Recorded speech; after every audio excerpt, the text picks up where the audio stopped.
First paper unit 8 के जहां हम कल किए थे, उसके बाद से हम आगे का कंटिन्यू करेंगे। आज हम प्रीवियस ईयर्स के कुछ क्वेश्चन पेपर भी करेंगे और हम देखेंगे कि जो हमने स्टडी किए हैं इसमें हमें कैसे कैसे क्वेश्चन अभी तक पूछे गए हैं, इसको भी हम चेक करेंगे। तो ई गवर्नेंस के बारे में हम बात कर रहे थे। अब धीरे धीरे ऐसा कोशिश की जा रही है कि सारे जो सरकार के जो कामकाज है वो भी आपका इंटरनेट के माध्यम से उसमें मैक्सिमम सेवाएं ली जाए, क्योंकि इसमें ट्रांसपेरेंसी ज़्यादा अच्छी बनी रहती है और जल्दी होती है, जवाबदेही तय होता है और कई चीज़ें जो करप्शन वगैरह में काफ़ी कमी आती है, बहुत से फैसिलिटी इसमें हैं। तो आप देखोगे कि बहुत से कोर्ट के काम या हमारे जो पुलिस डिपार्टमेंट के कई सारे काम अभी हम ई गवर्नेंस के आधार पे हम करने की कोशिश की जा रही है। यहाँ तक कि बाकी जो सरकारी विभाग के जो दूसरे संस्थाओं के जो काम होते हैं, जैसे अगर मान लो कि किसी साइट पे अगर कोई प्रोजेक्ट बन रही है तो कितने बनी है, उसको क्या अपडेट उसका है, तुरंत ही किसी विशेष माध्यम से व्हाट्सएप या किसी माध्यम पे आपको पूरा एक वीडियो बना करके या उसका वहाँ के लाइव फोटो आपको दे करके या लाइव वीडियो दिखा के आप अपडेट ले सकते हो कि उस साइट पे क्या हो रही है। भले ही आप एक बहुत दूर बैठे हो, अगर आप दिल्ली में बैठे हो तो किसी साउथ में अगर आपको कुछ काम चल रहा है तो वहाँ से भी आप देख सकते हो कि कहाँ पे क्या चल रही है। डेली का डेली अपडेट आप ले सकते हो। आप देखोगे कि ऐसे करने के बाद कितनी ज़्यादा इम्प्रूवमेंट हुई है। आप डेटा चेक कर लो कि पहले हमारे देश में जो एवरेज डेली जो रोड बनती थी उसकी लंबाई कितनी होती थी और आज के डेट में कितनी लंबाई तक रोड बनती है। आप देखोगे बहुत ज़मीन आसमान का अंतर हो गया कि अभी बहुत ज़्यादा मात्रा में, मतलब जो पर किलोमीटर आपका जो पर डे जितने किलोमीटर की रोड बनती है काफ़ी ज़्यादा है और यही पहले नहीं हो पाती थी अलग अलग कारण से। तो ये सारे हमारे जो मतलब फैसिलिटी वगैरह काफ़ी अच्छे मिल जाती है। इसी तरह से आप मान लो कि जो कृषि क्षेत्र में हो गया या बाकी सब क्षेत्र में सरकार ने ई गवर्नेंस को बहुत बढ़ावा देने की कोशिश कर रहे हैं या दे रहे हैं। अभी देखो जो डिजिटल पेमेंट है वो भी हमारे क्या करते हैं, सरकार ने ऐसे ऐसे रूल्स बनाए हैं कि आप कैश को ज़्यादा यूज़ नहीं करोगे या आप डिजिटल को ज़्यादा प्रमोट करोगे। तो आप अगर डेटा देखोगे तो हमारे देश में इस लॉकडाउन के समय या उसके बाद में बहुत ज़्यादा बढ़ोतरी हुई है डिजिटल पेमेंट के। इससे क्या होता है कि टैक्स चोरी कम हो जाती है और आपका ब्लैक मनी कम हो जाती है। तो ब्लैक मनी का अगर आप इकोनॉमिक्स पढ़े हो, आप जानते ही हो कि इसका एक्चुअल असर जो होती है गरीबों पे ज़्यादा होता है, जो आपका जो जब ब्लैक मनी कुछ होती है इस तरह के।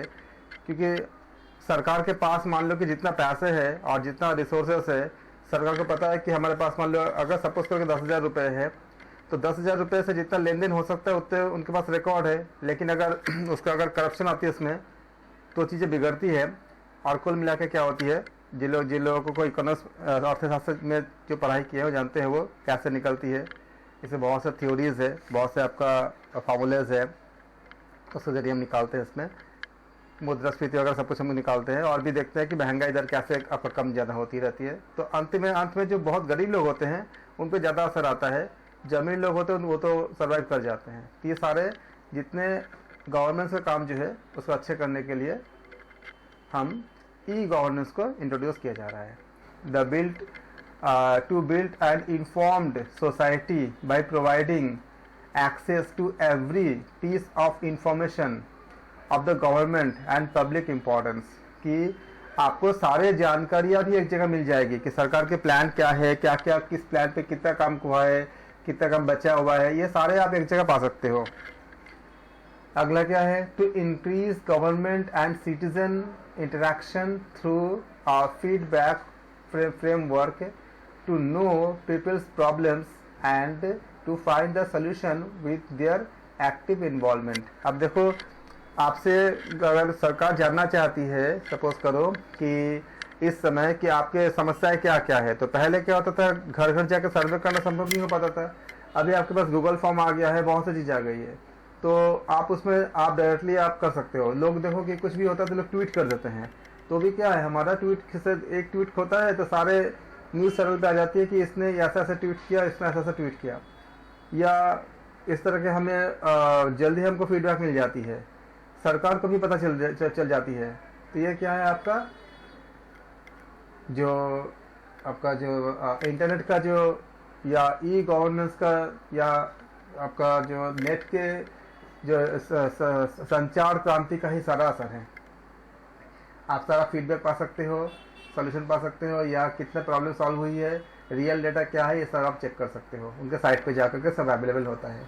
To encourage democracy participation in the governing process through feedback, access of information and citizens participation in the decision making. Citizen participation, कोई निर्णय लेने के लिए आप देखते हो ना कि अक्सर हमारे कभी कभी कुछ नेता बोलते हैं कि सरकार आपका आम जनता पे छोड़ देते हैं कि आप बताओ कि मिस कॉल दो, या इस तरह के बताओ कि अगर आपको कोई पर्टिकुलर के कोई समस्या के बारे में आप क्या सोचते हो, उसके लिए ऑप्शन दे देते हैं कि 1 2 3 4 या ABCD दे देते हैं, या आप अपने राय रखो। इस तरह से क्या होता है कि बहुत फास्ट, बहुत जल्दी जो है सरकार तक पहुंचती है आपकी बातें। और हमने देखा कि जब लॉकडाउन वगैरह लगा था तो कई लोगों ने अपना प्रॉब्लम से शिकायतें या दिक्कतें फेसबुक के माध्यम से या ट्विटर के माध्यम से या वीडियो बना करके उन्होंने वहाँ तक पोस्ट किया, वहाँ तक पहुँचा, फिर उनको मदद भी मिली। इस तरह से आपको सोल्यूशन इत्यादि मिल जाती है। डेमोक्रेसी का जो प्रजातंत्र है उसका हमें जो आपका लोकतंत्र जिसे कहते हैं, लोकतंत्र में के रक्षा ज़्यादा होती है, फीडबैक अच्छे मिल जाते हैं, ट्रांसपेरेंसी ज़्यादा मिलती है। To bring transparency in the government process by making all the information, जितनी इंफॉर्मेशन है सारा आप जान सकते हो, पा सकते हो, नेट पे अवेलेबल है। इसके अलावा आप थोड़ा सा फीस दे करके आप उसको राइट टू इंफॉर्मेशन के जरिए पा सकते हो। सारा चीज़ आपके सामने होता है। Decisions and policies of the government accessible to the people, लोग जान पा रहे कि सरकार के कौन से काम में क्या क्या लग रहा है। पहले ये सब नहीं होता था, हमें पता नहीं होता था, लेकिन अब हमें ई गवर्नेंस के जरिए हमें आसानी से पता चल जाती है। To make the government accountable through the transparency in the government help and government to be more. आप समझिए जो मैं अभी तक बात कर रहा था सरकार के ट्रांसपेरेंसी लेकर, मतलब पारदर्शिता को लेकर के, और बाकी जहाँ पे मदद पहुँचाने की ज़रूरत है सरकार को भी तो पता नहीं चलता था ना, उनको भी तुरंत पता चल जाती है। और अगर ऐसा नहीं स्टेप लेते हैं तो उसके ज़रिए न्यूज़ चैनल पे आ जाएंगे तो उनको मजबूरन लेना पड़ता है। ऐसे कई सारे फ़ायदा होती है। To reduce the cost of governments by cutting down the expenditure on physical delivery of information and services, particularly stationery. Physically जाकर के अगर डिलीवरी करने जाएंगे तो उसका जो कॉस्ट वगैरह पड़ती है, टाइम जो लगती है, उससे बहुत ज़्यादा आपका कट हो गया है। आज दुनिया में कहीं भी कुछ होता है हमें सब कुछ पता चल जाती है कि दुनिया में हमारे पूरे देश में कहाँ पे क्या हुआ है। और उसके जो सॉल्यूशन के लिए भी हमें बहुत जल्दी हमें लोगों तक पहुँच सकते हैं, या हमें अपनी जानकारियाँ हम मतलब उसको जहाँ ज़रूरी है वहाँ तक हम पहुँचा सकते हैं बहुत जल्दी में, और बहुत ही कम कॉस्ट में, बहुत ही कम खर्चे में। To reduce the reaction time of the government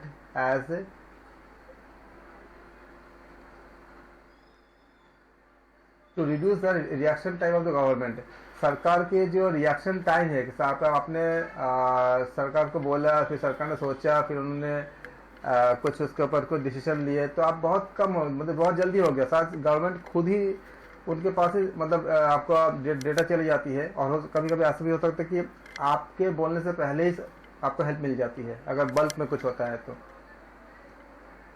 terrorism of the physical files gets eliminated, क्योंकि फिजिकल फाइल तो आपका कहीं पे आपको आगे पीछे हो सकता है, लेकिन जब आपको ऑनलाइन के माध्यम से कुछ चीज़ें मिलती है तो वो प्रमाणित होती है, तो उसके आसानी से हमें जल्दी जहाँ सरकार के जो रिएक्शन टाइम है या काम करने के जो आपके तक पहुँचने में या आपके बातों का उत्तर देने का या उस पर जो रिएक्शन लेने का जो टाइम है वो काफ़ी कम हो जाता है। Speed up the delivery of the services of technology, जैसे इंटरनेट के, स्मार्टफोन इत्यादि के ज़रिए कम्युनिकेशन बहुत ही स्पीड हो गई है, बहुत ही फास्ट हो गई है। ये आपका फ़ायदा इसका है। क्या क्या emerging area of the e governance है? टेक्नोलॉजी फॉर द एजुकेशन, जिसको हम ई एजुकेशन कहते हैं। This refer to broadband and wifi connectivity to schools, digital literacy programs at the national level of leveraging and massive online open course MOOC के बारे में हम कल बात कर रहे थे। ये सारा चीज़ आपको मिल जाती है, लेकिन इसके कुछ ड्रॉबैक्स भी है। जैसे जैसे फ़ायदा होता है कुछ ड्रॉबैक भी होता है, उसको भी आप नोट कर ले अपने हिसाब से। खाली फ़ायदा के साथ साथ कुछ हानियाँ भी होती है। ज़्यादातर हम अगर फ़ोन पे हम एंगेज रहेंगे तो हमारे इसमें रेडिएशन हमारे आँखों के लिए या ब्रेन के लिए या बाकी चीज़ के लिए बहुत खतरनाक होती है। और भी बहुत सी चीज़ें हैं जिसको आपको उससे भी आपको अपडेट होना पड़ेगा, क्योंकि इंटरनेट के जो पॉजिटिव पार्ट है वो तो बहुत अच्छी है, कुछ नेगेटिव पार्ट भी होती है जिसको भी हमें जानने होंगे ताकि हम अपने और अपने बच्चों की और घर के बाकी सबके हम बचाव कर सकें। Technology for health and E care, जैसे अगर आप इंटरनेट अगर इस्तेमाल करते हो तो हमेशा ख्याल रखो कि जैसे नॉर्मली जब हम रीडिंग करते हैं या क्लास लेते हैं या क्लास देते हैं कुछ भी करते हैं तो नॉर्मली हमारे आंखें क्या होते हैं एकदम एक जगह पे एकदम मतलब जैसे फिक्स हो जाती है। हम कंटिन्यू हम स्क्रीन को ही देखते रहते हैं, तो ऐसा नहीं करना चाहिए। स्क्रीन को देखते देखते आप थोड़ा सा अपने आंखों को हटा लो, और ताकि आपका एक कंटिन्यूटी न रहे और आप उसका आंखों को रह करके आप मतलब पल को ऐसा नहीं हो कि आप खाली एक तक देख रहे हो और आपके आंखों के जो आपका जो पलक है वो झपक नहीं रहा है, क्योंकि पलक का झपकना बहुत ज़रूरी होता है। अगर ऐसा होगा तो फिर क्या होगा, आंखों की बीमारियां होने की बहुत चांस होती है क्योंकि हमारा जो मैकेनिज्म है वो पलक झपकना बहुत ज़रूरी है, नहीं तो फिर ड्राइनेस और बहुत सी चीज़ें आ सकती है, दिक्कत आ सकती है। तो आप अगर कंटिन्यू अगर ऑनलाइन काम कर रहे हो तो आपका जो हेड है मतलब आपका जो सर का पार्ट है वो एकदम एग्जैक्टली हमेशा उसके साथ एकदम जैसे कहते हैं ना मतलब चिपक नहीं जाना है। थोड़ा सा आपको दाएं बाएं करते रहना है ताकि आपका आई मूवमेंट होती रहे और आपके आंखों के पलके झपकती रहे। और थोड़ी देर बाद जाकर के आप जैसे आपने अगर जहाँ बैठे हो आधे घंटे अगर संभव हो जिस जगह पे आप हो तो थोड़ा सा आप मूव कर लिया, आपने 2 मिनट के लिए चले गए, थोड़ा सा हाथ मुँह अगर आपने हाथ से धो लिया अच्छे पानी से या पानी से आंखों को अच्छे से साफ कर लिया, ताकि आपके अंदर का जो इसका जो रेडिएशन है कंटिन्यू आपका आंखों पे ना आए। ऐसे बहुत से टिप्स होती है जिसको आपको ख्याल रखना चाहिए। इसके बहुत से हेल्थ टिप्स होती है जिसको आपको जानना चाहिए अगर आप नेट और इसका इस्तेमाल ज़्यादा करते हो। जहाँ पे ऑडियो से काम चल जाए अगर ना देखना पड़े तो कंटिन्यू आप स्क्रीन पे मत देखो। अगर वीडियो देखनी है तो डिस्टेंस मेंटेन करो। अगर आपको स्मार्टफोन से काम करनी है तो स्मार्टफोन को अपने आई से थोड़ा दूर रखो। ऐसा स्टैंड होता है, वो स्टैंड को ले लो जिसमें आपको एक खास एंगल से आपका स्मार्टफोन आपका होल्ड हो जाएगा। उस एंगल से आपको रेडिएशन आपके आंखों तक कम आएगा, मतलब ज़्यादा नहीं आएगा। और डिस्टेंस मेंटेन करो, इतना डिस्टेंस जिससे आपको देख भी सको अच्छे से लेकिन आपके अंदर उस पर स्ट्रेस ना आए। रेडिएशन एब्जॉर्बर भी आता है, उसके आप फ़ोन में इस्तेमाल करो। लेदर वगैरह से कुछ बनता है जिससे आपका जो कवर होता है ख़ास तरह की बनती है जो रेडिएशन को एब्जॉर्ब करता है। ये सारी चीज़ों का आपको यूज़ करना चाहिए। और मॉर्निंग में उठ के आपके आंखों को अच्छी तरह से धोना चाहिए ठंडे मतलब आपका पानी से करीब 50 टाइम्स। अगर आप ठंडे पानी का अगर झपट्टा अगर आँखों में देते हो तो आँखों की बहुत से चीज़ें आपको ठीक हो जाती है। इस तरह की चीज़ें आपको हेल्प करता है। फिर अब इसीलिए बताया गया कि और टेक्नोलॉजी के साथ साथ this refers to the use of technology for the better health care services deliver that includes online medical consultation. अब आप बैठे बैठे ऑनलाइन आप मेडिकल से कंसल्टेशन भी कर सकते हो, डॉक्टर के जो रिकॉर्ड भी आप एक्सेस कर सकते हो। और अब तो जैसे कई कंपनी ऐसी होती है कि आप खाली उसका स्कैन कर दो और वो आपको घर तक आपको मेडिसिन दे देगा, मतलब डिलीवरी कर देगा। तो ऑनलाइन मेडिसिन सप्लाई ये सारी चीज़ आपको पेशेंट के इन्फॉर्मेशन के लिए आपको कहीं जाना ज़्यादा वो नहीं करने पड़ते, सब कुछ ऑनलाइन ही हो जाती है सारे।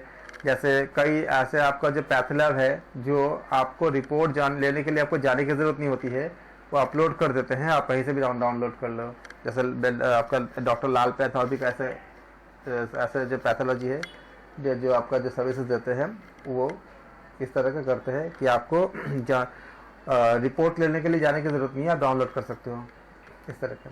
टेक्नोलॉजी फॉर फार्मर्स मैं बता देते किसानों के लिए। This would facilitate farmers to get real time price information कि उस समय क्या कीमत है, कहाँ पर कितनी कीमत है, कि यहाँ पे सेल करने से ज़्यादा उनको मुनाफा होगा। ये सारी चीज़ें उनको ऑनलाइन पता चल जाती है। Online ordering of input and online cash loan and relief payment with mobile banking। अब जैसे मान लो कि अगर किसी किसान को अगर ज़रूरत है, उनको 5-10 हज़ार की ज़रूरत है मान लो अपने खेती के लिए, तो उनको ज़्यादा कुछ करने की ज़रूरत नहीं है, क्योंकि उनका सारा रिकॉर्ड, सारा डेटा बैंक के पास होता ही है, और बैंक के जो एप्लीकेशन होता है उनके मोबाइल पे ऑलरेडी इंस्टॉल करके देते हैं। तो अगर जब उनको ज़रूरत होती है तो कम से कम टाइम और कम से कम कागजी कार्रवाई से तुरंत उनको मिल जाती है। इसके अलावा जो जानकारी होती है कि किस समय, जैसे कहीं टमाटर मान लो कि किसान के पास बहुत ज़्यादा हो गया है और उस जगह पे उतना डिमांड नहीं है, तो वो ये सर्च कर सकते हैं कि कहाँ पे ज़्यादा डिमांड है और हम कैसे वहाँ तक पहुँचाएँ और हमारा मैक्सिमम फ़ायदा हो। तो ये सारा चीज़ें, और कभी अगर जैसे रिलीफ फंड या रिलीफ पेमेंट वगैरह लेना होता है तो मोबाइल बैंकिंग से आसानी हो जाती है। सेम तरह से टेक्नोलॉजी फॉर सिक्योरिटी है। This refers to provision of mobile based emergency services and disaster मतलब जो प्राकृतिक जो आपदा होती है उसको हम लोग कहते हैं डिजास्टर कहते हैं। Disaster related services to citizen on real time basis so that they can take precautionary measures well in time and minimize loss of the lives and properties। Technology के जरिए क्या हो गया कि यह हमें सुनिश्चित करता है कि इमरजेंसी सर्विस अगर होती है, जैसे मान लो कि गुजरात में जो हुआ था, जो पुल टूट गई थी, तो इतनी जल्दी सब तक पहुंच गया सारा न्यूज़ कि जितना संभव हो सकता है उतनी जल्दी वहाँ तक मदद पहुंच गया, जितना भी हो सकता है। हालांकि बहुत से लोगों को हम बचा नहीं पाए वहाँ पे, लेकिन जहाँ तक हो सकता है वहाँ तक मतलब एक फास्ट लोगों तक जानकारी पहुँच गई। उसके बाद जो प्रोसेस करना था जितना हो सकता है उन्होंने किया। तो इस तरह से क्या हुआ कि कोशिश की जाती है कि इस तरह की अगर होती है तो मिनिमम लॉस हो। और हम इसके जैसे कुछ समय पहले हुआ भी था कि बाढ़ में अगर मान लो कोई लोग फंस गए हैं, ऐसा इस तरह के कुछ हुए हैं, तो हमारे पास जानकारी होती है तो हम इसको एयरलिफ्ट कर सकते हैं या ऐसा कुछ कर सकते हैं जिससे हम उनके जीवन बच जाए। तो ये फ़ायदा होता है। टेक्नोलॉजी फॉर जस्टिस, आप देखते हो कि जो कोर्ट के जो क्रिमिनल आपका जो केसेस या जस्टिस सिस्टम जो होती है, ये सारे चीज़ें आप काफ़ी कुछ आपका ई कोर्ट बन गया है, ई पुलिस बन गया है, ई जेल बन गया है, ये सारे आपका जो है, इससे क्या होता है कि ऐसे भी हमारे देश में जो ये बहुत बड़ी एक परेशानी हमारे जो पूरा सिस्टम में ये है कि बहुत लंबे समय तक हमें न्याय नहीं मिल पाता और लोगों को एक लंबे समय तक मतलब उनको काफ़ी परेशानी होना पड़ता है कि न्याय पाने के लिए उनको बहुत ज़्यादा भटकना पड़ता है या उनको बहुत ज़्यादा समय का इंतज़ार करना पड़ता है। तो अगर इस तरह से जब ई कोर्ट, ई पुलिस, ई जेल जब ऐसे जब सिस्टम आ गया, कंसेप्ट आ रहा है, तो ये आपका फास्ट होता है और जल्दी न्याय पाना या जो निर्दोष होते हैं उनको मुक्त हो जाना, इन सब पे थोड़ा फास्ट हो जाती है, काफ़ी ट्रांसपेरेंसी भी आती है और फास्ट भी हो जाती है। तो इस तरह से देखा हमने कि सरकार की ई गवर्नेंस के पॉलिसीज़ कितनी कारगर होती है और कितनी कोशिश की जा रही है कि ये मैक्सिमम लोगों तक पहुंच सके और दूर दूर तक पहुंच सके। इसलिए 5G इत्यादि आपको मतलब अभी सरकार लाने की कोशिश कर रही है। आप लोगों को इसके ये तो जो एक मोटा मोटी था अभी हम पेपर करेंगे, लेकिन आप लोग इसको डिटेल में पढ़ना, इसके कुछ मेरिट डिमेरिट दोनों जानना। इसमें खाली अच्छाइयाँ खाली चर्चा की है, कुछ इसके जो नेगेटिव पार्ट है जिससे हमें बचना चाहिए, जिसमें हमने बोला रेडिएशन हो गया, या जहाँ पे मान लो कि कई जगह बाद ऐसा होता है कि आपने कुछ अपलोड किया, करने की कोशिश कर रहे हो और नेट कट गया, तो उसमें कुछ दिक्कतें भी आती है। हालांकि मान लो कि अगर आपने कहीं पेमेंट कर रहे हो और किसी वजह से अगर डिस्टर्ब आ गया तो आपका पैसा कट गया, हालांकि पैसा बाद में वापस आएगा, लेकिन उस समय तो पैसा कट गया ना। अगर आपके पास लिमिटेड पैसा हो तो दोबारा उसमें आपको दिक्कत होती है।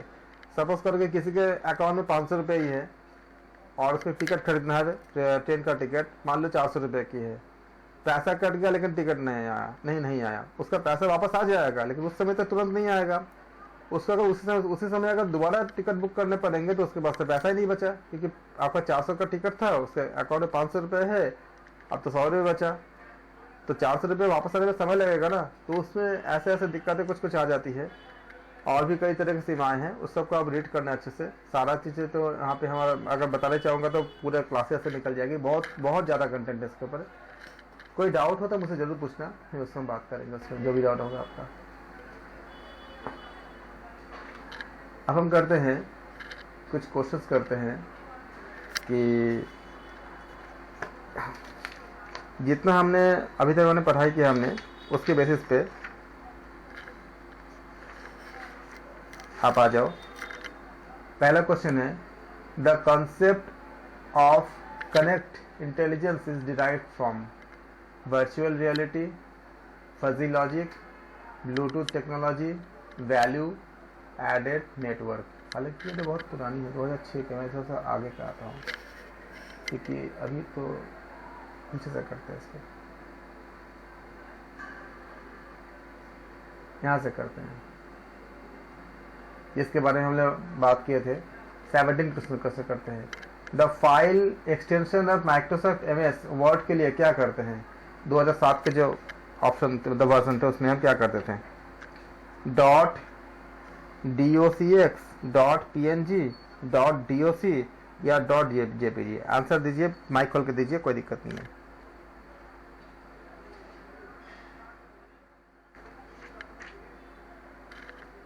क्या बोलोगे, बोलो 17 में से। The file extension for the देखो 2020 में आया था question. The file extension of Microsoft MS word document in office 2007 में क्या था। .docx था, .png था, .doc था, .jpg था।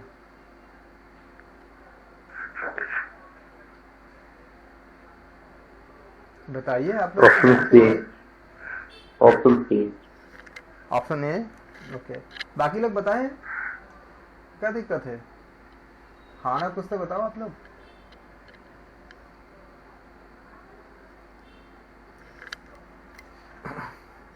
डीओसी किसके लिए था। डीओसी था माइक्रोसॉफ्ट वर्ड डॉक्यूमेंट, इसके 2007 का पहले क्या था, डीओसी था। और इसके बाद क्या आया था, डीओसी सही है। जेपीजी पीएनजी तो पता ही है आप लोगों को, ये डॉक्यूमेंट के लिए नहीं होता है, इसमें ये आप इमेज के लिए होती है। तो ऑप्शन क्या हो जाएगा आपका, ए सही है, डीओसीएक्स।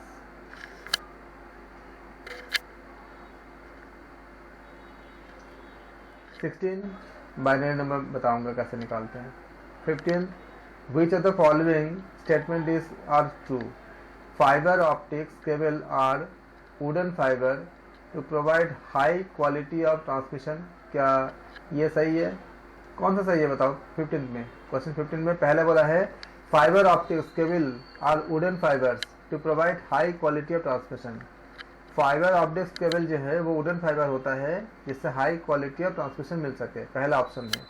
दूसरा क्या है, wireless communication provides any time anywhere connecting to both computer and telephones.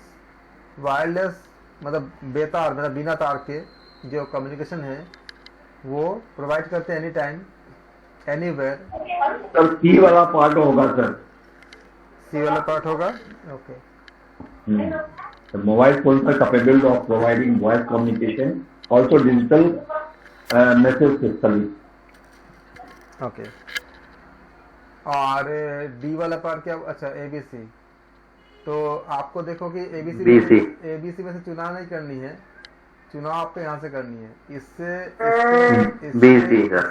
इनमें से कोई एक चुनाव करनी है, ऊपर से चुनाव नहीं करनी है। अब बताओ कौन सा बोलोगे।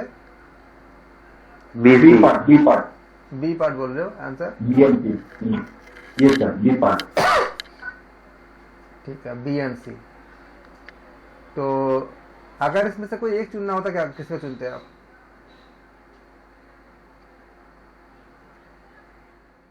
अगर बी और सी तो ठीक है, अगर ये चीज नहीं होता मान लो और आपको ऊपर के 3 में से चुनना होता, आप किसको चुनते। अब हम सी चुनते, ऊपर से 3 जो होता ना, हाँ, हम सी चुनते कि उसमें डिजिटल है ना, अच्छा, तो वो मोर एक्यूरेट है। अच्छा, अब मैं आपको बता देता हूँ। Optical fibre. Mobile phones are capable of providing voice communication and also digital message services. ठीक है, ये तो है, लेकिन सारे मोबाइल फोन क्या डिजिटल सर्विस देता है? हर तरह का मोबाइल? आज के डेट में तो सारे डिजिटल हैं सर। नहीं नहीं, ऐसा क्या मोबाइल फोन चाहे मोबाइल हो चाहे वो डाटा हो। तो सारे क्या मोबाइल फोन में डेटा का फैसिलिटी अवेलेबल है? इंटरनेट चलती है क्या साथ क्या साथ? कोई नहीं वीडियो हो, लेकिन सारे डिजिटल ही है। नहीं नहीं, आप अपने मोबाइल की बात मत सोचो। जब ये जनरलाइज की जा रही है तो क्या दुनिया के हर मोबाइल पे ऐसा फैसिलिटी है कि जिसमें इंटरनेट चल जाए?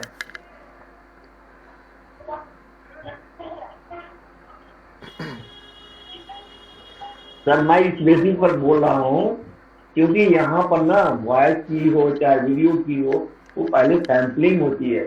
सैम्पलिंग के बाद उसको हम डिजिटलाइज करते हैं और बंच बना के और भेजते हैं। तभी तो ऑप्टिकल फाइबर सिस्टम मैं में बोल इतना तो रहा स्पीड है, हूँ, वो ठीक है, इतनी बैंडविड्थ है। आप जो बता रहे सही है, लेकिन अगर कुछ मोबाइल फोन ऐसे हो जिसमें खाली बात ही कर सकते हो और कुछ नहीं कर सकते हो, तो वहाँ तो आपका ये डिजिटल मैसेज तो जाएगा ही नहीं ना। जिस मोबाइल फोन पे अवेलेबल है वो तो ठीक है, लेकिन वायरलेस कम्युनिकेशन जो है, आप किसी से बात करना चाहते हो, ये तो आप कहीं भी कर सकते हो ना, any time anywhere.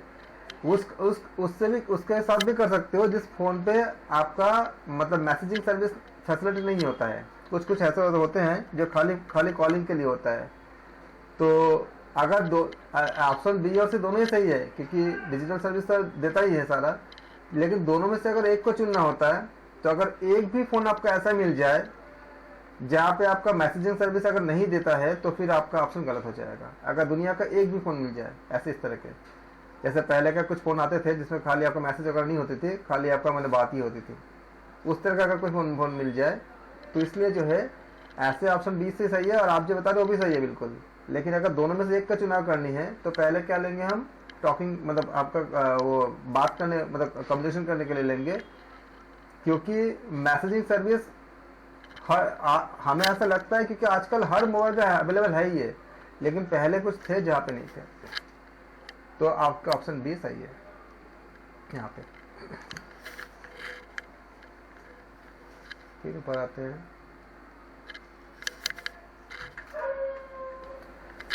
The purpose of ICT is use in the education. जब मैं बार बार बता रहे, देखो 2020 और 19 में सब पूछे गए हैं, एकदम हाल का क्वेश्चन नहीं है। द पर्पस ऑफ ICT का उद्देश्य क्या है? इन यूज इन एजुकेशन, शिक्षा में ICT का उद्देश्य, ICT का इस्तेमाल का क्या उपयोग है? अट्रैक्ट स्टूडेंट, बच्चों को आकर्षित करना, मेक टीचिंग इंटरेस्टिंग, अध्यापन को या टीचिंग को इंटरेस्टिंग बनाना, optimize learning outcomes, optimize learning का आउटकम करना, या promote technology culture in teaching, या टेक्नोलॉजी, ये है promote technology culture in teaching. बाकी लोग कोई?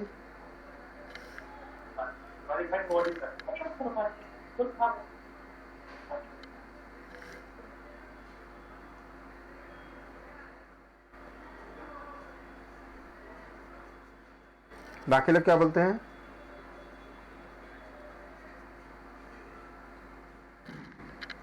सर सी का मतलब बता दीजिए एक बार। ऑप्टिमाइज मतलब आपका सकारात्मक, आपका जो अध्ययन करने की तरफ, मतलब बेहतर एक अध्ययन, आपका अध्ययन या लर्निंग की तरफ, मतलब से आपका सीखने की तरफ हम आगे बढ़ते हैं। इसलिए ICT का उपयोग किस लिए है? कि और ज़्यादा बेहतर सीखने की तरफ हम आगे बढ़ने के लिए करते हैं, या हम और ज़्यादा अच्छे सीख सके, या टेक्नोलॉजी कल्चर को टीचिंग में मतलब प्रमोट करने के लिए। तो निश्चित रूप से आप देखोगे ऑप्शन डी नहीं होगा, ऑप्शन सी ही होगा, क्योंकि वर्ल्ड वाइड रिसर्च ये दिखाता है कि ICT जो है, ICT can lead to improve students learning and better teaching method. तो लर्निंग और टीचिंग को बेहतर करने के लिए हम करते हैं, न कि हम टेक्नोलॉजी को प्रमोट कर लेंगे। टेक्नोलॉजी प्रमोट तो अपने आप हो जाएगी, अगर वो लर्निंग, हमारा मेन उद्देश्य क्या है? अच्छे शिक्षा का विस्तार करना, न कि टेक्नोलॉजी को, कल्चर को हमें आगे बढ़ाना। अगर मान लो कि टेक्नोलॉजी तो अच्छी है, लेकिन अच्छे अगर हम अच्छे से हम अगर पढ़ नहीं पा रहे, अगर शिक्षा का विस्तार नहीं हो रहा है, तो क्या हम ICT का चलेगा? ये जबकि ICT गवर्नमेंट या लोग इसका एक्सेप्ट करेंगे? नहीं करेंगे ना। वो तभी करेंगे जब आपको अच्छे से हम सीख पाए। तो ऑप्शन सी सही होगा इसका। तो ऑप्शन डी सही नहीं होगा। ऑप्टिमाइज लर्निंग आउटकम, हम बेहतर शिक्षा को हम पा सकते हैं। मैं आपको कल ही बता रहा था सारा चीज़ें। एक जगह बैठ के आप वीडियोस को देख सकते हो, PDF को पढ़ सकते हो। तो क्या कर रहे हो आप बेहतर शिक्षा को आउटकम कर रहे हो, मतलब उसको सकारात्मक तरीके से आप अच्छे से पढ़ पा रहे हो। ओके, 13 के लिए बोलते हैं, which of the following term is related to the digital learning environment of और डिजाइन।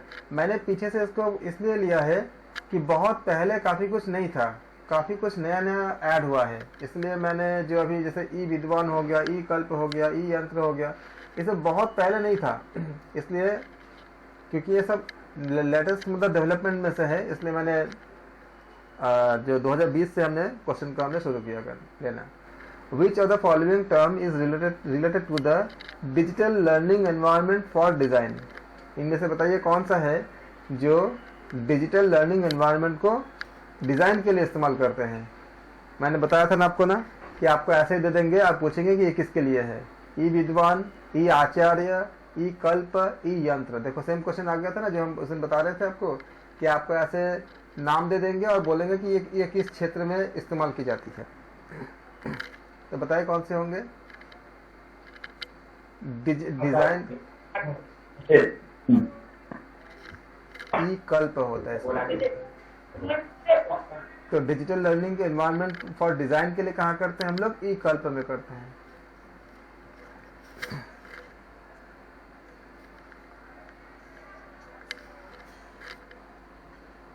क्वेश्चन 12 करेंगे, विच of the following best describe the Vicky. Wikipedia तो आप लोग पढ़ते ही होंगे, करते ही होंगे। विकी को सबसे अच्छा आप डिस्क्रिप्शन कौन सी है? A system that allows user to add information onto a website but does not change any pre-existing information। एक ऐसा सिस्टम जो यूजर को नया इंफॉर्मेशन तो उसमें आपको ऐड करने को देता है, लेकिन पहले का जो इंफॉर्मेशन है उसको चेंज करने का फैसिलिटी देता नहीं है। क्या विकी का ये फीचर है? दूसरा, a system that allows collaborative modification for its content and structure directly from the web browser। a system that allows collaborative modification, सहयोगिता से आप मॉडिफाई कर सकते हो उसके कंटेंट को, and structure directly from the web browser, और उसको आप डायरेक्टली वेब ब्राउज़र से आप उसको चेंज कर सकते हो अपने हिसाब से, अगर आपको लगता है कि ये सही क्या है, जो सही है। सी क्या है? A system that serves as a publicly personal journal for individual के लिए काम करता है। किसी व्यक्तिगत आपका जो है पब्लिकली के लिए, मतलब जर्नल के लिए आपका काम करता है, जो व्यक्तिगत रूप से कोई इस्तेमाल करेगा। अ system that monitor modification of content with in A blog. तो आप जानते हो ऑप्शन क्या हो जाएगा इसका? बी ऑप्शन होगा, क्योंकि आप विकी में हम क्या कर सकते हैं, हम उसको जो जानकारी होती है उसको हम रीड कर सकते हैं। कंटेंट को अगर हमें लगता है कि गलत है उसको हम लॉगिन करके उसको हम चेंज कर सकते हैं, या उसमें बदलाव भी हम कर सकते हैं। तो टर्म कम्स, ये जब विकी जो है ये आपका एक विकी वर्ड होता है, इसका मतलब होता है फास्ट। विकी जो मतलब है, इसका मतलब होती है बहुत तेज हो जाना या बहुत फास्ट हो जाना। ये आपका हवाईन लैंग्वेज होती है उसमें इसका इस्तेमाल होती है। इसका मतलब होती है विकी, मतलब अब इसको जो डिफाइन किया गया कि Vicky is a knowledge based website which users collaboratively modify. आप जाओगे विकीपीडिया में, उसमें अगर जहाँ पे आपको एडिटिंग का ऑप्शन होता है उसका आप एडिट कर सकते हो, अगर आपको लगता है कि ये सही नहीं है या सही है तो सहयोगिता से वो चलते हैं। या मैंने भी देखा इसमें बहुत सी गलतियाँ होती है, काफ़ी गलती होती है, इसलिए विकीपीडिया से आप पढ़ सकते हो, लेकिन अगर आप उस ज्ञान को एक्सेप्ट करते हो तो पहले आपको क्रॉस वेरीफाई कर लेना। विकीपीडिया का कुछ भी अगर लेते हो तो उसको एज इट इज़ मत लेना, क्योंकि वो खुद भी बोलते हैं कि हम दावा नहीं करते कि जो जानकारी है वो सही है, इसलिए आप लेने से पहले उसको वेरीफाई कर लेना। Question 11, which of the following is an educational FM radio network? इनमें से कौन सा शिक्षा के लिए फ्रीक्वेंसी मॉड्यूलेशन यानी एफएम रेडियो नेटवर्क है? पहला क्या है? ज्ञान दर्शन, दूसरा क्या है? ज्ञानवाणी, तीसरा क्या है? ज्ञानधारा, और चौथा आपका डी क्या है? GIAN। बताइए कौन से लेंगे आप? हम बात कर चुके थे उस दिन, कुछ दिन पहले ही।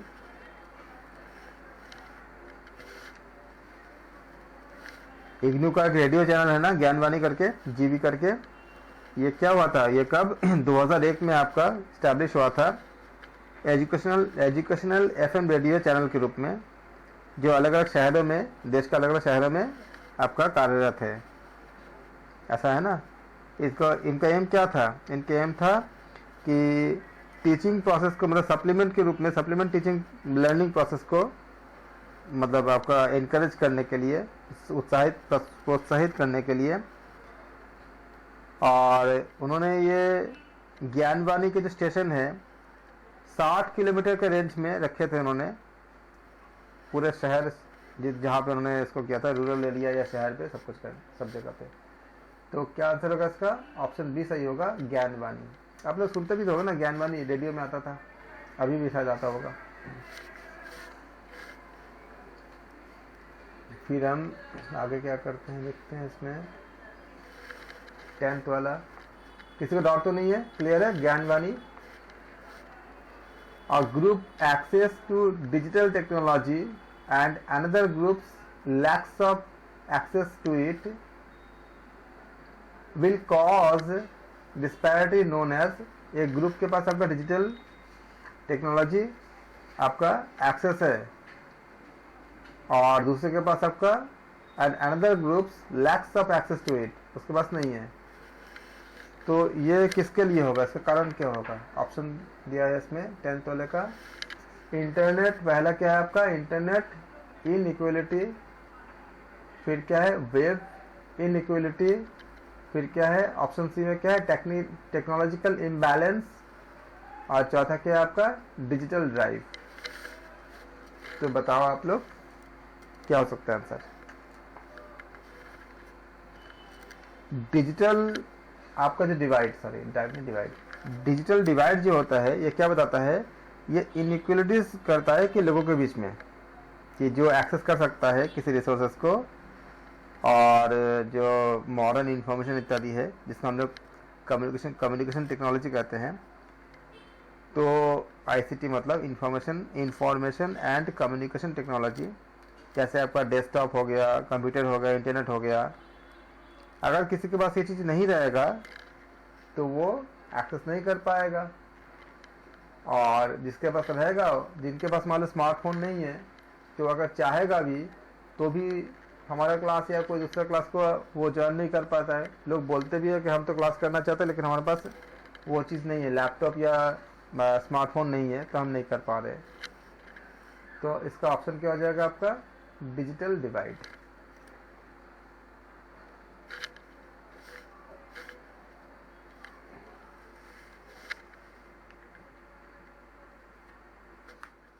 नाइन्थ वाला आ जाए। Which of the following statement regarding the features of information and communication technology ICT are true? इनमें से बताइए कि कौन से ICT के लिए ट्रू है। कितने इंपॉर्टेंट क्वेश्चन से कब पूछा गया था? 2016 में आया था। ICT are the main instrument for the creation of computer network and the application based on them. क्या मतलब है इसका? कि ICT जो है, ICT are the main instrument for the creation of computer network. मुख्य इंस्ट्रूमेंट है कंप्यूटर नेटवर्क को क्रिएट करने के लिए, and application based on them, और उसके पास जो एप्लीकेशंस होती है उसके लिए ICT रिस्पॉन्सिबल है। सेकंड पार्ट क्या है? ICT support the spread of information and knowledge। ये सेकंड पार्ट है। ICT support the spread of information and knowledge। separating the content from the place where it belonging physically. तो ये तो ऐसा, ये तो आपका बताओ क्या ये पॉसिबल है कि ICT support the spread of information and knowledge, ये तो होता ही है, सब बिल्कुल पॉसिबल था ही है. Separating the content from place where it belongs physically. Third क्या है? The digital and virtual nature of most of ICT product allows the expenditure for them to be maximized. ये तो नहीं कर सकते कि वर्चुअल में आपका जो है एक्सपेंडिचर पूरा मैक्सिमाइज हो सकता है ICT का. तो हमारे पास क्या हो जाएगा? ऑप्शन क्या दिया है? पहले में फर्स्ट एंड सेकंड ओनली, फिर क्या दिया है? First and third only. अगर हम रॉन्ग आंसर एलिमिनेशन को भी अगर देखते हैं तो थर्ड वाला हम देखते हैं कि रॉन्ग है, तो जहां जहां पे थर्ड है उसको आप काट दो. कहां पे थर्ड है? देखो बी में थर्ड है तो बी कट गया, और सी में भी थर्ड है ये भी कट गया, डी में भी थर्ड है ये भी कट गया. तो क्या होगा? सही ऑप्शन ये हो जाएगा.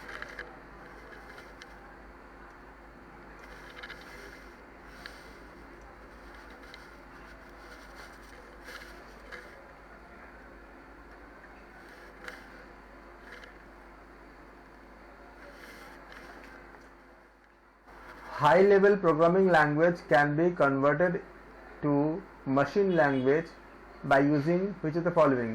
Oracle, compiler, MATLAB, assembler. 2011 में आया था, अब शायद इसमें मैंने देखा नहीं सिलेबस में जाते हुए. Oracle वगैरह, कंपाइलर वगैरह तो आपने पढ़ा नहीं होगा. जो लोग कंप्यूटर पढ़े होंगे उनको पता होगा कि high level programming language, high level language और मशीन लेवल लैंग्वेज के बारे में हमने थोड़ा सा बात किया था उस दिन, क्योंकि ज़्यादा सिलेबस आपको मेंशन नहीं है. ये 11 के पेपर में आया था ये. तो कंपाइलर क्या होती है? एक ऐसा प्रोग्राम होती है जो कन्वर्ट्स क्या करता है, इंस्ट्रक्शन को, जो हम जो देते हैं इंस्ट्रक्शन को, वो मशीन कोड में यानी कि लो लेवल या लोअर लेवल फॉर्म में उसको कन्वर्ट करता है, जिसको कि कंप्यूटर आसानी से क्या कर सकता है? रीड कर सकता है और एग्जीक्यूट कर सकता है. तो कंपाइलर कह सकता है कि एक टाइप ऑफ ट्रांसलेटर होता है वो, जो सपोर्ट करता है डिजिटल डिवाइस को और आपके जो प्राइमरीली जो कंप्यूटर्स होते हैं उसको. तो क्या हो जाएगा? ये आपका ऑप्शन बी सही है. Which of the following, question 6 के लिए, which of the following are the type of LAN? बताओ इनमें से कौन सा जो है लैन का टाइप होता है. तो क्या क्या बोला इसमें? इथरनेट, टोकन रिंग, ये तो अभी तो सिलेबस में नहीं है बहुत सी. FDDI, all of the above. तो ये सब के सब आपका क्या है? लैन का ही पार्ट होता है जो बताया गया. इसमें डिफरेंट टाइप ऑफ मीडिया इसमें एक्सेस को कंट्रोल करता है. मैं इसका जो लैन के लिए, लोकल एरिया नेटवर्क के लिए इसका इसमें मेथड होते हैं.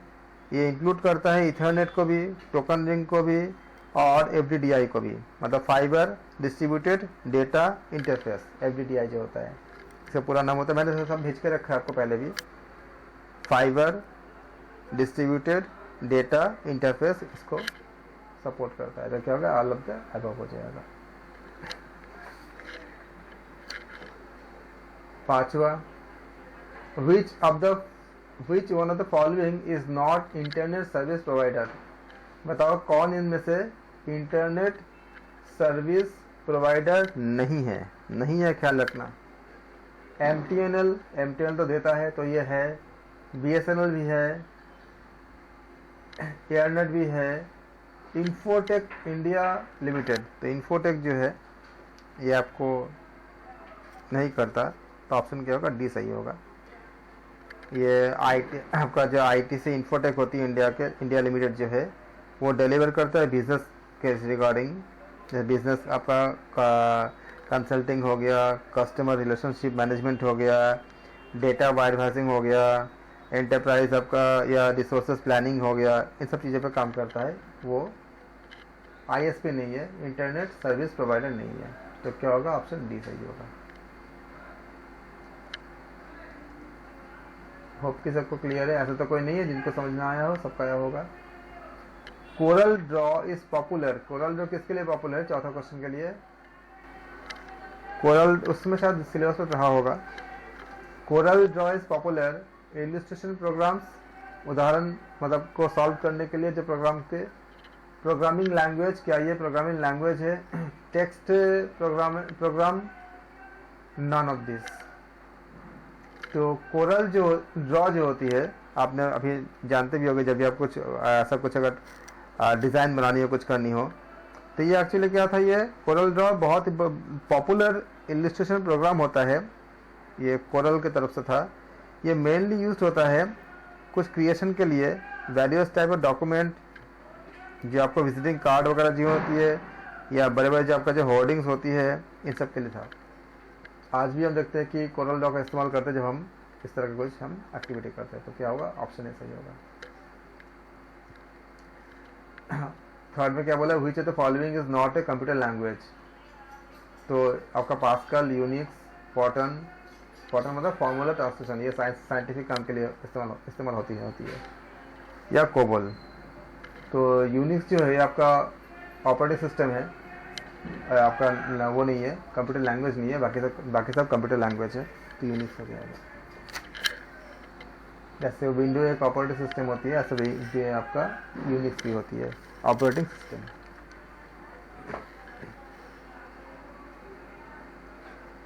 Use of ordinary, question number 2 करते हैं। Use of ordinary telephone as an internet application called, क्या बोलते हैं इसको? Voice net, voice telephone, voice line, या वॉइस पोर्टल। तो हम बात किए थे उस दिन कि वॉइस लाइन जो होती है वो लो कॉस्ट फ़ोन सर्विसेज होती है, जो एक ऑल्टरनेटिव आपका ऑप्शन होती है कि आपका जो ट्रेडिशनल फ़ोन लाइन के लिए। ये आपका टेलीफोन, ब्रॉडबैंड, इंटरनेट कनेक्शन, हम उस दिन विस्तार से चर्चा किए थे। इंटरनेट कनेक्शंस और टेलीफोन अडेप्टर, ये सारे क्या करती है? वो वॉइस लाइन अलाउ करती है कि हम कॉल रिसीव करें घर बैठे दुनिया में कहीं से भी। तो क्या होगा? ऑप्शन सी सही हो। The concept of connect intelligence is derived from, तो ये तो आपके काफ़ी कुछ नहीं हुआ इसमें इस समय, 2006 का क्वेश्चन था। Virtual reality, fuzzy logic, Bluetooth technology, value added network. तो इसको वैन कहते हैं, वैल्यू एडेड नेटवर्क।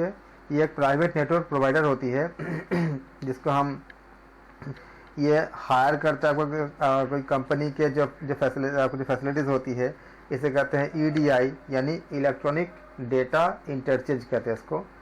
तो ये इस तरह का आपका जो या किसी दूसरे नेटवर्क के सर्विसेज के लिए इस्तेमाल करते थे। तो ये आपका क्या होगा? ऑप्शन डी सही होगा। लेकिन ये अभी तो है ही नहीं, इसका जैसे जो सॉफ्टवेयर है या आपको जो लैंग्वेजेस है, इन सबको सिलेबस में नहीं है, लेकिन ये बहुत पहले आया हुआ था क्वेश्चन। तो आंसर होगा इसका डी हो जाएगा। हमारे पास कलेक्शंस है जो जितने क्वेश्चन पूछे गए हैं, हम अगले क्लास में इसके और क्वेश्चंस करेंगे। जैसे हमने इसको किया, और हमारे पास काफ़ी क्वेश्चन हमने कलेक्ट किए हैं जो लास्ट ईयर के क्वेश्चन से हमने लिए हैं सारे। ये हम अगले क्लास में करते जाएंगे एक करके, और आपको क्लियर हो जाएगा कि किस तरह से क्वेश्चन पूछे गए हैं या पूछे जाते हैं ICT के। Thank you so much.